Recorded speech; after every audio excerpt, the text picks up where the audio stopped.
Sun டிவில நான் prime டைம்ல இப்போ விறுவிறுப்பா போயிட்டு இருக்கிற சீரியல்ல ஒண்ணுதான் பிரியமான தோழி சீரியல். இந்த சீரியல் கூடிய சீக்கிரம் முடிய போகுதுன்னு இப்போ ஒரு நியூஸ் தொடர்ந்து சோசியல் மீடியால வந்துட்டு இருக்கு. இந்த சீரியலும் அதுக்கு ஏத்த மாதிரி தான் இப்போ கதையும் போயிட்டு இருக்கு. இந்த சீரியல்ல ஆதித்யா மற்றும் பவித்ரா இவங்களோட பேரும் ரொம்பவே சூப்பரா இருந்ததுன்னு தான் சொல்லணும். அந்த அளவுக்கு இவங்க ரெண்டு பேருடைய கெமிஸ்ட்ரியும் ரொமான்ஸும் நல்லா இருந்தது. ஆனா யாருமே எதிர்பார்க்காத நிலையில திடீர்னு இப்போ இந்த சீரியல் முடிவுக்கு வரப்போகுது. இந்த சீரியல் முடிவுக்கு வரப்போறனால ஃபேன்ஸ்னால ஏத்துக்கவே முடியல. இந்த பிரியமான தோழி சீரியல் எவ்வளவுதான் சூப்பரா போனாலும் இதோட டிஆர்பி ரேட்டிங்ஸ் ரொம்பவே கம்மியா இருக்குதுன்னு தான் சொல்லணும். ஸ்டார்டிங்ல இருந்த டிஆர்பி ரேட்டிங்ஸ் இப்போ எடுக்கிறது இல்லன்னு தான் நம்ம சொல்லவே ஆகணும். இதே மாதிரி இந்த சீரியல் டிஆர்பில தொடர்ந்து கம்மியா போறதுனால இந்த சீரியல்ல வர வாரம் ஞாயிற்றுக்கிழமையோட முடிவுக்கு கொண்டு வர போறாங்களாம். அது மட்டும் இல்லாம அடுத்தடுத்து நிறைய சீரியல் வரதுனால இப்ப போயிட்டு இருக்கிற சீரியலுக்கு எல்லாம் எண்ட் கார்டு போயிட்டு இருக்காங்களாம். அதுல இந்த பிரியமான தோழி சீரியலும் முடிக்க போறாங்களாம். இந்த பிரியமான தோழி சீரியலோட கிளைமேக்ஸ பிரம்மாண்டமா எடுத்து முடிச்சிருக்காங்களாம். யாரும் எதிர்பார்க்காத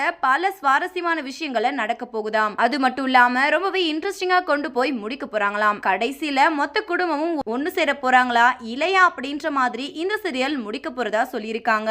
இந்த வீடியோவை பார்த்துட்டு இருக்கிற நீங்க பிரியமான தோழி சீரியலை எவ்வளவு மிஸ் பண்ண போறீங்க அப்படின்னும் இந்த சீரியல்ல ஆதித்யா மற்றும் பவித்ராவை உங்களுக்கு எவ்வளவு பிடிக்கும் அப்படின்றதையும் மறக்காம நம்ம கமெண்ட் செக்ஷன்ல கமெண்ட் பண்ணுங்க.